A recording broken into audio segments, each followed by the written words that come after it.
18th century. 现在听一下他们讲解吧。 Structure that you're in. You may have been greeted with welcome to the Pennsylvania State House, which is in fact this building's official name. Of course, that's not quite as exciting sounding as Independence Hall, but that is a name that a bit more accurately, I guess you might say, reflects the original purpose, the original function of this building, as it was constructed to be the Capitol building for the then colony of Pennsylvania. And actually, throughout much of this building's early history, that would really be the function that it would serve. Construction of it begins in the year 1732, and while it takes approximately 20 years to complete in its entirety, it will get to a point by the year 1735 when they can in fact start holding meetings here. Exactly who would have met in this building during that period of time? It would have been all three branches of the Pennsylvania government. So the executive branch, that would have been upstairs on the second level, that is where the Pennsylvania governor had his council chamber. In the room directly behind you, which momentarily is going to be our next stop. That is where the legislative branch of the Pennsylvania government would have been. And as you might be able to guess by process of elimination, and also by, of course, the mere fact that you are, after all, in a courtroom, the space is for the judicial branch. It was for the judicial branch. For the Supreme Court, the highest court in the colony, would have been based. Of course, all this being said, none of this is what makes this building considered today an important historic spot. And I imagine if this had only ever been a colonial government building, quite conceivably it may have been torn down a very long time ago. Now, what makes this building considered today an important historic spot has to do with specific events that took place here during the latter part of the 18th century, that is, during the era of the founding of the United States of America as a nation. And here, 2 years in particular are going to stand out. One is the year 1776, because during the summer of 1776, meeting in the assembly room behind you would not have been the aforementioned Pennsylvania colonial legislature, but rather the Continental Congress. Delegates who represented what were colonies, 13 British colonies on mainland North America, and during the summer of 1776, these delegates would declare independence, American independence, from the mother country. And of course, that mother country being, as I imagine probably most of you are aware, Great Britain. Subsequent to that, many of these delegates are going to go on to sign the Declaration of Independence, also inside of that room behind you. And based on that, ladies and gentlemen, I imagine probably most of you can put two and two together and guess quite accurately why this building would eventually come to acquire the nickname Independence Hall. Because really, for all intents and purposes, Independence Hall is a nickname. But I will say that a very common mistake I often encounter here in the historic district of Philadelphia, and I'll emphasize, by the way, it is a very understandable mistake to make, so don't feel particularly bad in case any of you happen to have made this mistake yourselves. But I often get the question here, how do I get to, or how can I find Constitution Hall? Now, the reason why that would be an understandable mistake to make has to do with another very important historic event that took place here, again in the assembly room behind you, during the summer of 1787.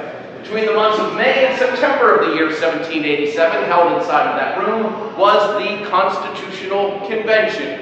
And the end result of this convention is that a framework of government, that is the United States Constitution itself, was created. And this is, of course, the very same framework of government, or if you will, rule book, guidebook for how our government is to operate, that Americans still continue to live under right down to the present day. And with that, ladies and gentlemen, it is now time to go have a look at that room. So if you'd all do an about facing head in that direction, we will meet up there.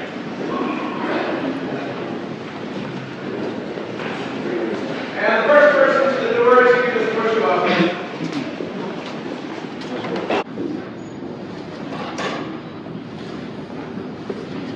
So ladies and gentlemen, at this point, you are, if you will, standing in the heart of it. This is the very room where these ideas about self-government and what was soon to become a new nation, and also representative democracy or republican democracy. These ideas about instituting this new form of government, which certainly during the 18th century was considered pretty radical for its time, instituting this new form of government where these ideas were to be discussed and debated over, and ultimately as well where many of these ideas would be put down on paper. Now, the Continental Congress would begin meeting together here during the late spring of the year 1775. Now, spring of 1775, we're of course still talking about a little bit more than a year before they actually get around to declaring independence, but if you were to ask most Americans at this particular stage of the game what exactly it was they were fighting for, what what their struggle with the mother country was all about. Well, the possible answer that you may have heard was that they were fighting for their rights as Englishmen. They may have said, we are fighting for our rights as British subjects. So really the whole idea of fighting this conflict for independence, this was an idea not really so popular at the beginning of the conflict, but did become increasingly so as it progressed. And as ideas for independence gathered momentum, they did tend to spread relatively quickly. Quickly enough to the point where just a little bit more than a year later, that is by the early summer of 1776, well, many Americans at this point had in fact come around to embracing independence as the desired outcome. And getting a sense of how the winds were really blowing here, in early June of 1776, it was decided among some of the members of the Continental Congress that it might perhaps be a good idea to try to get Americans on the same page, that is, for a common understanding of what they were fighting for. And so to do this, the decision would be hit upon to draft a document which could serve as an official statement, one to let the world know the justification for the cause of independence, so that in the event of independence being declared, this official statement would be ready from the start. Now, to draft the document, Congress is going to appoint from amongst the delegates meeting together here a committee of 5 individuals. Serving on this committee of 5 is going to be a young delegate from Virginia over here, at a mere 33 years old, actually making him one of the youngest members of the Continental Congress, the Virginia delegate in question, Thomas Jefferson. And it is going to largely fall on Thomas Jefferson's shoulders here to put together a rough draft of this document. And he's going to take about 2.5 weeks' time to do it. Now, the majority of what Thomas Jefferson here writes is going to basically amount to a bill of grievances, that is, accusations against King George III, who was then the ruling monarch of Great Britain, for what were generally regarded to be the king's most egregious offenses. Some of these included keeping standing armies in the colonies during times of peace, and cutting off American trade with all parts of the world, and depriving colonists of the right to trial by jury. And of course, also being addressed here, the issue of taxation, which is arguably the most unifying factor amongst the colonists, at least during these early stages. I would imagine many of you are familiar with the expression, no taxation without representation. I guess you could call it something of a rallying cry, again, early on in the conflict. Well, there is a clause here addressing this as well, that is that he has levied taxes on the colonists without the colonists' consent. Now, really at the crux of the issue here is that the Americans actually had no colonial representatives, nobody actually from the American colonies representing their interests within the Houses of Parliament in England. So that's really where the without representation comes from, really what it's referring to. All told, 27 specific grievances are going to end up making the final cut of this document. But not everything's going to make the final cut between the time that the rough draft is introduced here and the document itself is eventually approved several days later. It's going to end up happening as an editing process ensues. And during the editing process, there is going to be the elimination of a clause in which the British king is condemned for being a profiteer of the Atlantic slave trade. Well, many of the members of Congress appeared to feel this wasn't really the time or the place to deal with this controversial matter. The argument probably went somewhere along the lines of, we have an awful lot on our plate here trying to wage this war. So I guess you might say in so many words, they decided they're going to table the issue. Table it, that is, to be dealt with at a later time. But of course, this later time is not going to end up happening within the lifetimes of anyone who goes on to put his name to this document.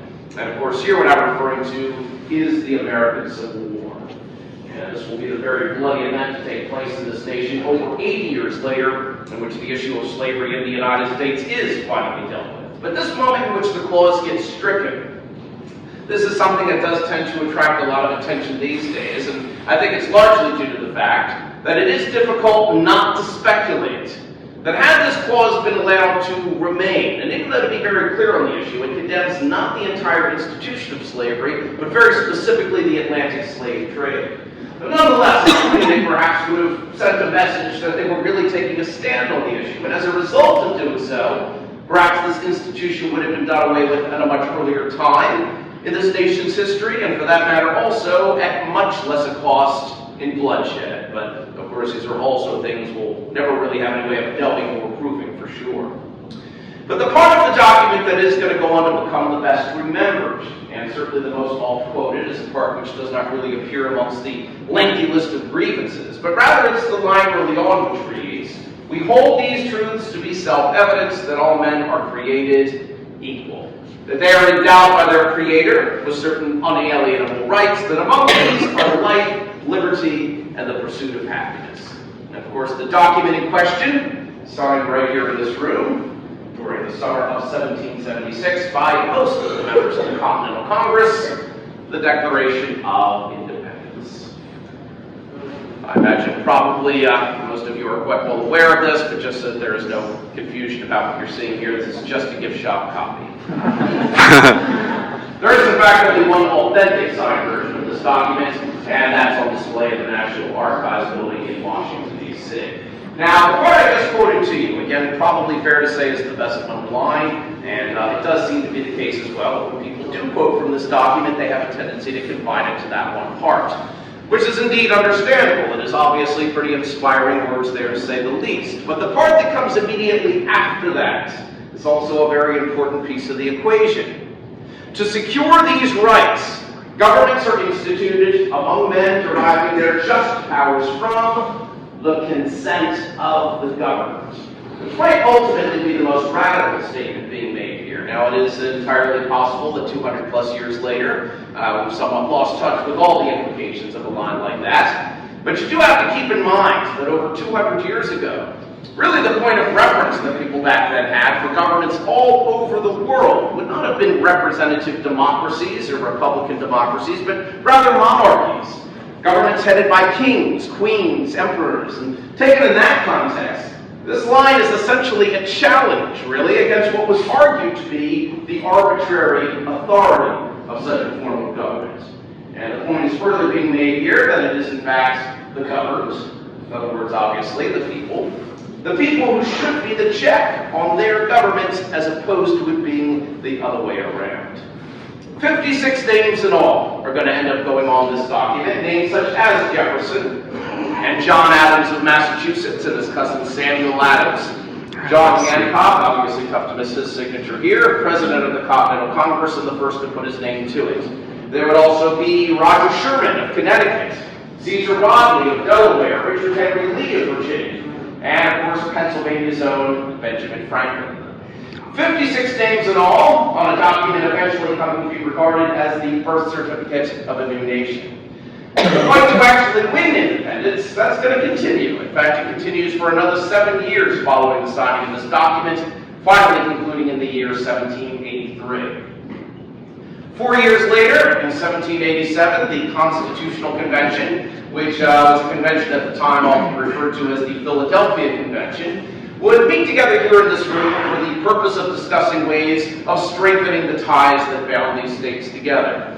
Now, this convention would take place a little over 4 months, May to September of 1787, and it was oftentimes really a rather contentious gathering of delegates, as there were in fact some very strong-willed and strong-minded delegates in attendance, some of them with ideas really quite different from each other in terms of what features of government should be adopted. In fact, there was a sizable faction of this group that appeared to feel they shouldn't really be creating an entire new framework of government at all, but rather adding amendments to America's existing framework of government, this existing framework of government known as the Articles of Confederation. Now, this is often referred to as being America's first constitution. It supplies America with its first rules of government. And it was under the terms of the Articles of Confederation that Americans were governed throughout the years of the War for Independence and also for the first few years after it. And a key phrase in the Articles of Confederation that does serve to accentuate much of what that framework of government was about was the phrase that the states maintain their sovereignty. And that's a pretty telling line right there because it's quite unambiguous in terms of where the power ultimately lay, not so much with a strong centralized government, but rather with the respective states. So again, there were some delegates here that wanted to keep the Articles of Confederation more or less intact, just basically tweak it a bit, further perfected with amendments. And there were indeed some very fierce, heated arguments over this very issue as to whether to overturn that former framework of government or not. And Actually, I guess I kind of gave the answer away when I just referred to it as former framework of government, although I'm sure you're all quite well aware that Americans today are not living under the Articles of Confederation, but rather the, of course, Constitution itself. But there were certainly a host of many other issues that were rather heatedly debated over here. And at points, the debates did get so heated that it did often seem like these meetings were going to fragment and simply fall apart with no consensus reached in the end. But finally, by the date September the 17th, in what was really seen as a show of solidarity, the names of 39 delegates to this convention are going to end up going on the finished product, that is, putting their names to the document, the United States Constitution. There's going to be at least one delegate present here, at least one, who is going to choose to be optimistic in this moment. And that delegate will be Benjamin Franklin. And it's actually saying something to say that at this point any of the delegates here would choose to be optimistic, because an awful lot of compromise needed to take place in order to reach this stage. And as many of you are doubtless aware, maybe even from your own personal experiences, often when it comes to compromise, you have to give up things that are near and dear to yourself in order to get other things that you want in return. And so indeed, with so much of this having taken place here, there were a lot of uneasy feelings in this room, even on the day of signing the document itself. But again, Benjamin Franklin is going to choose to be optimistic here, and he's going to convey this optimism by referring to the chair that is right up here on the raised platform. Now, folks, up to this point, I haven't really addressed so much the subject of the artifacts that you're looking at. The building itself is actually mostly original in its structure. We do estimate the exterior brickwork is approximately 85% original. The interior woodwork, a little bit less than that, but still mostly original at about 70%. Now, for the most part, the originality pretty much ends there. Most of what you're looking at here, and for that matter in the courtroom that you just came from, most of these are 18th century period pieces. So that is pieces old enough to have been here over 200 years ago, but unless really by coincidence we're not. We do, though, have some significant exceptions to that rule. And one of these exceptions is, in fact, this very chair. It is the chair that George Washington presided from as president of this convention in 1787. So that is not yet president of the United States. That wouldn't come for a few years yet, but president, presiding officer of the Constitutional Convention. Now, what Benjamin Franklin over there is going to say about this chair has to do with an emblem of the sun, which is right up here at the top of its back. Now, from where you're all standing, it's probably a little bit difficult to discern all the finer details of that emblem. But I can show you a replica up close here. This will give you a pretty good idea as to what the real thing looks like. Franklin stated that while the debates had been going on here in this room, he had often taken the time to regard the sun. He often pondered upon it, wondering whether the sun was truly a rising or a setting sun. And he's obviously not speaking literally here. He will go on to say, now at length I have the happiness to know that it is a rising and not a setting sun. And of course here what Benjamin Franklin is doing is comparing the sun on that chair to the new nation. After this convention had concluded and the delegates were in the process of exiting the building, Benjamin Franklin is going to be approached by a citizen on the streets, a lady by the name of Eliza Powell. She approaches Benjamin Franklin and she asks him, Dr. Franklin, what is it to be? Are we to have a monarchy or a republic? And the answer that Franklin gives her is actually something of a profound one when you consider the fact that not only does it have relevance to his own generation, to America's founding generation, but also to generations that would follow. His answer was, you now have a republic if you can keep it. And that, ladies and gentlemen, concludes your tour of Independence Hall, or at least the part where I'm with you. But as I mentioned before you all enter the building, you're welcome to stick around to see the second floor as well. So when you're ready to exit this room, you're just going to go right back out the way you came, as if you have a choice to use any other exit. But you're going to make a left, and then the stairwell in the back will take you up. If, however, you're pressed for time and you have to exit the building, you can just do so by those same back doors. Thank you.